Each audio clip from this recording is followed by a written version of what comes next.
वहाँ के लोगों से बात हुई और कुछ इंटरेक्शन होती है, आपने बताया मतलब इंडिया के बारे में वहाँ के ऐसा लोग कुछ? पता नहीं कुछ ज़्यादा ही कोल्ड है, उतना इंटरेस्टेड ही नहीं रहते उतना ज़्यादा बात करने के लिए, जो कि रशियन वगैरह रहते हैं ना कि चलो क्या है नहीं, या बात करते हैं आपसे, नहीं बात करते हैं। वहाँ के लोग इतने इंटरेक्ट नहीं करते, लाइक ठीक है, हाँ ठीक है तुम टूरिस्ट हो, इतने यूज टू लोग यूरोप में टूरिस्ट देखने का ना कि उनको फर्क ही नहीं पड़ता यार। तो भाई ये नॉर्दर्न लाइट्स का एक्सपीरियंस कैसा था आपको? कि जो हमने वीडियोस में देखा सुंदर लगता है, रियल में सुंदर कैसा लगता है, वो सुंदर लगता है, बट वो ठंडी रहती है क्योंकि आप ठंडी में दिखता है वो, तो बोले ठीक है जल्दी से दिख जा जो दिखना है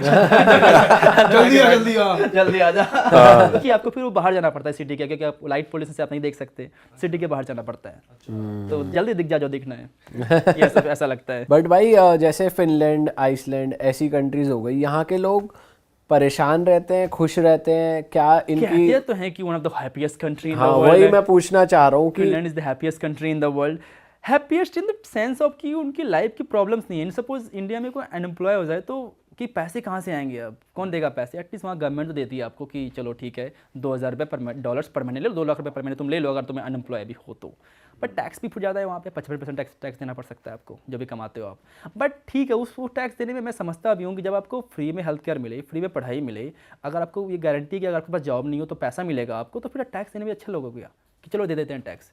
इंडिया में वो सब कहाँ है? फ्री हेल्थ केयर, आप किसी सरकारी स्कूल चले जाओ, आप किसी चले जाओ सरकारी हॉस्पिटल में क्या हालत है आपको पता ही है। सही बात है भाई। बट भाई जब आप ऐसी कंट्रीज़ के लोगों से इंटरेक्ट करते हो, आप उनका आपस में हस्बैंड वाइफ का रिलेशन भी देखते हो या समझते हो कि यहाँ के लोग शादी करना चाहते हैं नहीं करना चाहते, बच्चों की अपब्रिंगिंग देखते हो, तो ऐसे वाइज आपको कौन सी कंट्री में लगा कि यार ये कंट्री, जैसे जापान के लिए कहते हैं बहुत लोनली अकेलापन है, ऐसी और कौन सी कंट्रीज आपको लगी कि भाई बहुत अकेले लोग हैं या अकेले ये लोग तो जितने भी मुझे लगता है kind of first world country हो गई ना, इतना ज़्यादा सेल्फ सेंटर्ड लोग हो गए हैं अपने आप में कि काइंड ऑफ मुझे लगता है उनकी ज़िंदगी इंडिविजुअलिटी चलती है। हमारे यहाँ कम्युनिटी से चलती है कि अगर मेरे को आज कुछ दिक्कत हो जाए तो मेरे फैमिली जितनी सारी ज़मीन सब बेच देंगे, मुझे वो ठीक कराएंगे। अमेरिका में नहीं होने वाला ऐसा, कभी नहीं होने वाला कि आप ठीक है आप क्या कर सकते हो।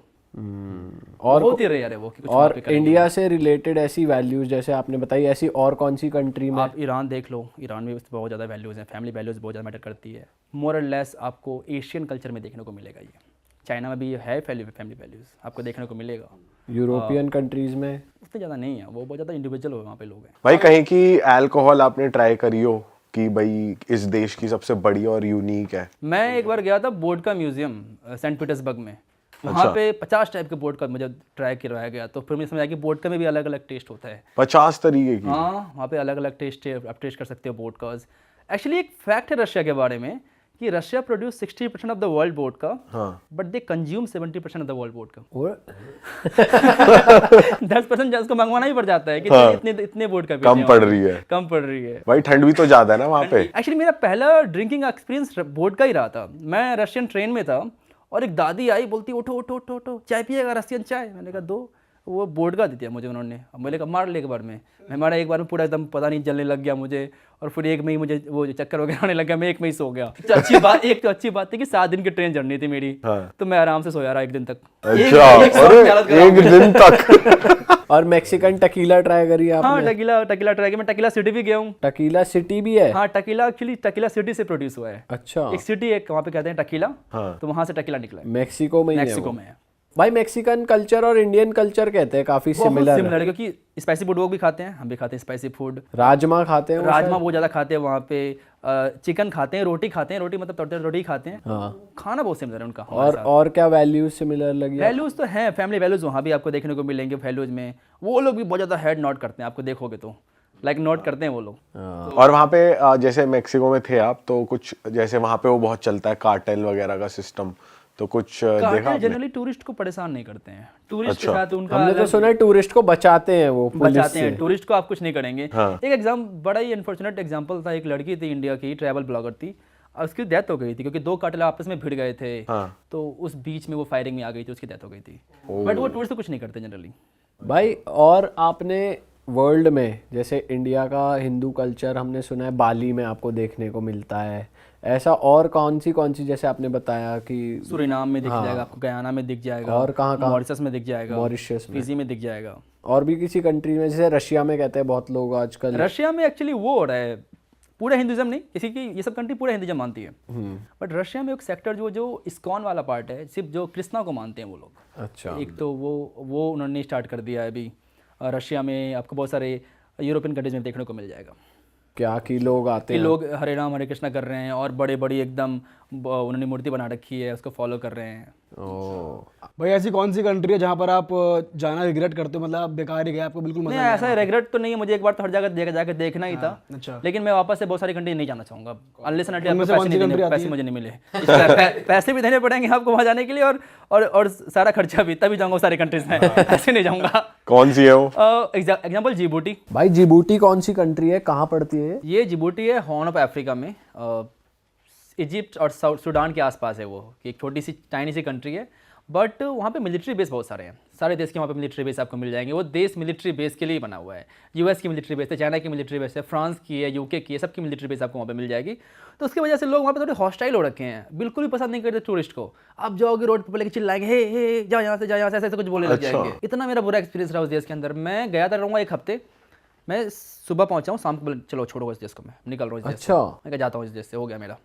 इतने बुरे लोग मिले वहाँ पे, फिर मैंने कहा चलो ठीक है, मुझे इस देश में रहना ही नहीं है। भाई जैसे आपने एक वो सिटी बताई थी जहाँ सब कुछ वाइट है, हाँ। ऐसी और कौन सी कंट्रीज या सिटीज है जिनके अलग ही रूल्स हैं या अलग ही माहौल है? एक कंट्री है एरित्रिया है, वो भी जस्ट जिबूटी के नॉर्थ में है।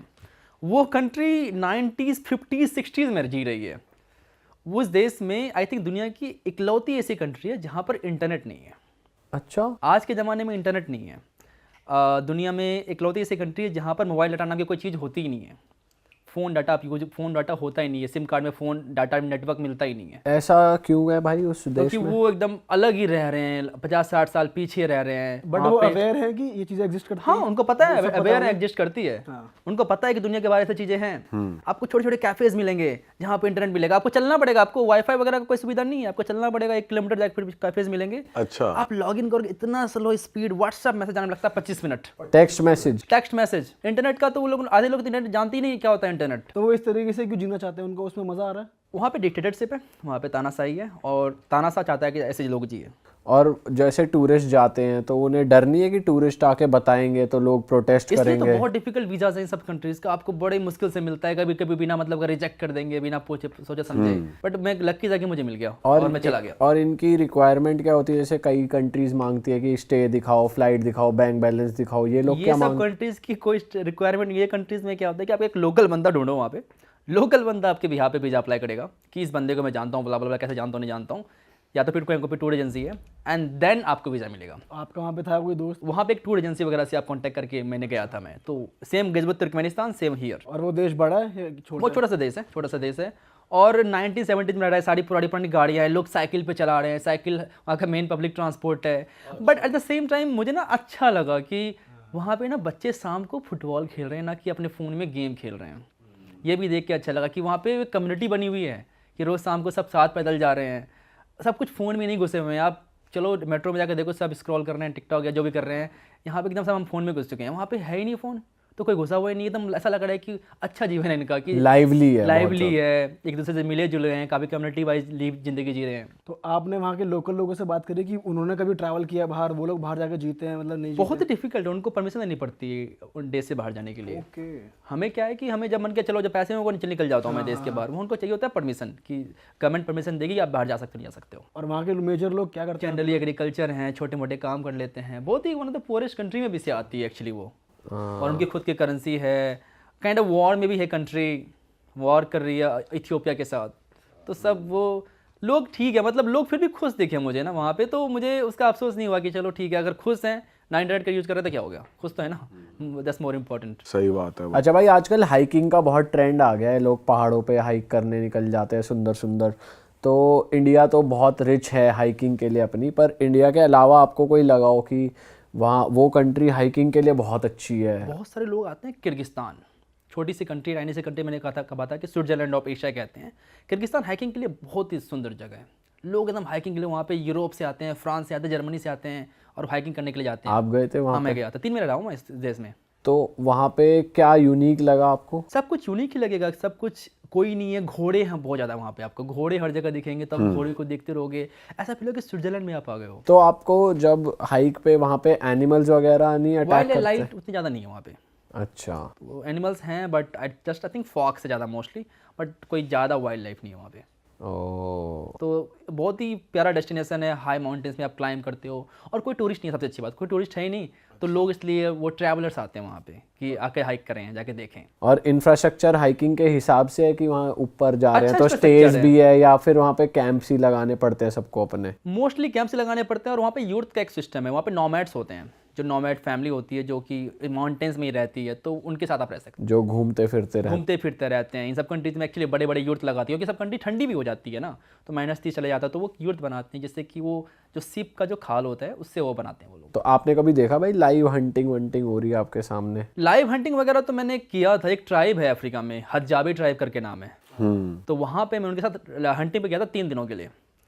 तो वो किसी को भी खा जाएंगे अब, बट लेकिन एक बात मैं देखा था, छोटा बच्चा था, प्रॉब्लम 6 साल का होगा, और एक रैबिट बड़े फास्ट गुजर रहा था एकदम वो उस पे ऊपर, बंदे ने कैसे निशाना मारा, अर्जुन का निशाना था ये क्या था, वो जाके उसको लगा वो रैबिट भाग रहा है। और ट्रेनिंग ट्रेनिंग तगड़ी रहती है, वो भागते हुए एनिमल्स को मारते हैं, और एक बार भी निशाना मारते हैं वो मार देते हैं। और एक्चुअली वो लोग बहुत फेमस हैं बबून्स खाने के लिए, बबून्स को बहुत खाते हैं वो लोग प्रेफर करते हैं बबून्स खाना, तो वो लोग बबून पकड़ेंगे, बबून खाएंगे, जो भी मिल जाए खा लेते हैं। तो बबून्स तो एक एग्जांपल है, उनका फेवरेट चीज़ है, बट जो भी मिल जाए खा लेंगे। वो दुनिया की लास्ट हंटर गैदर ट्राइब है। भाई हमने सुना कि ऐसे ट्रैवल पीपल नॉर्मली लोगों से कम्युनिकेट नहीं करते, तुम्हें कोई पॉइंट ऑफ कांटेक्ट होना चाहिए, फिर तुम वहाँ पे बार बार विजिट करते तभी बात करते हैं, तो ऐसे कुछ चैलेंज जनरली है कि जनरली हम जैसे इस जगह जाते हैं तो एक बंदा होता है कि उनकी ट्राइब से ही, क्योंकि उनकी जो लैंग्वेज, उनकी वो लैंग्वेज नहीं है उनकी कोई, वो टंग में बात करते हैं, क्लिक में बात करते हैं, उनकी कोई खुद लैंग्वेज नहीं है।